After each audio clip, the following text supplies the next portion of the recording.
ಕಾಶಿ ಅವರು ಅಭಿ ಹತ್ರ ಹೋದ್ರು, ವರ್ಕ್ ಆಗ್ಲಿಲ್ಲ. ನನ್ನ ಹತ್ರ ಬಂದ್ರು, ವರ್ಕ್ ಆಗ್ಲಿಲ್ಲ. ಇವಾಗ ಸೂರಜ್ ಹತ್ರ ಮಾತಾಡ್ಕೊಂಡಿದ್ದಾರೆ ಅಂತ ಹೇಳಿದ್ದಂತೂ ನಿಜ.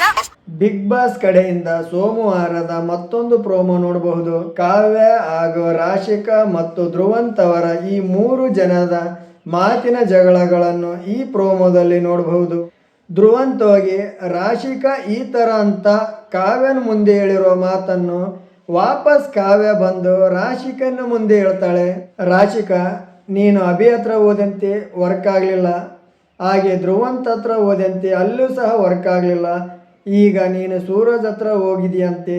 ಈ ಮಾತನ್ನ ಧ್ರುವಂತ ಹೇಳಿರುವುದೇ ನಿಜ ಎಂದು ಕಾವ್ಯ ರಾಶಿಕನಿಗೆ ಹೇಳ್ತಾಳೆ.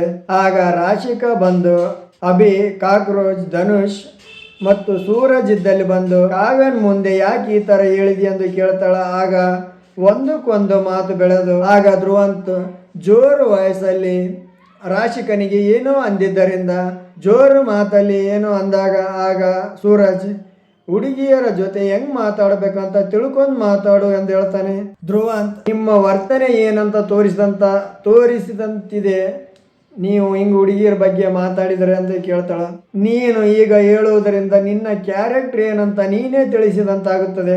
ಕಾವ್ಯನ ಮುಂದೆ ಅಥವಾ ಎಲ್ಲರೂ ಇರಲಿ ಪ್ರಸ್ತಾಪಿಸಿದಾಗ ಕಾವ್ಯ ಹಾಗೂ ಧ್ರುವಂತ್ ಅವರ ನಡುವೆ ಮಾತಿಗೆ ಮಾತು ಬೆಳೆದು ಆಗ ಧ್ರುವಂತ್ ಹೇಳ್ತಾನೆ, ನಾನು ಹೆಣ್ಣು ಮಕ್ಕಳ ಜೊತೆ ಮಾತನೇ ಆಡುವುದಿಲ್ಲ ಅಂತ. ಆಗ ಮಾತನಾಡಲು ಇಷ್ಟವೇ ಇಲ್ಲ ಅಂತ. ಆಗ ಕಾವ್ಯ ವಾಪಸ್ ಹೇಳ್ತಾಳೆ, ನೀವು ಹೆಣ್ಣು ಮಕ್ಕಳ ಜೊತೆ ಮಾತಾಡೋದಲ್ಲ, ಹೆಣ್ಮಕ್ಳೇ ನಿಮ್ಮ ಜೊತೆ ಮಾತಾಡಲು ಇಷ್ಟ ಆಗುವುದಿಲ್ಲ ಅಂತ ಕಾವ್ಯ ಹೇಳ್ತಾಳೆ. ಧ್ರುವಂತ್ ಏನು ಬಿಗ್ ಬಾಸ್ ಮನೆಗೆ ಎಲ್ರಿಗೂ ಒಂದೊಂದು ಕಮೆಂಟ್ ಪಾಸ್ ಮಾಡಿ ಒಂದೊಂದು ಹೇಳಿಕೆಗಳನ್ನು ಕೊಟ್ಟು ಇಡೀ ಮನೆಗೆ ವಿಲನ್ ಆಗ್ಬೇಕು ಅನ್ಕೊಂಡಿದ್ದಾನೆ ಏನೋ.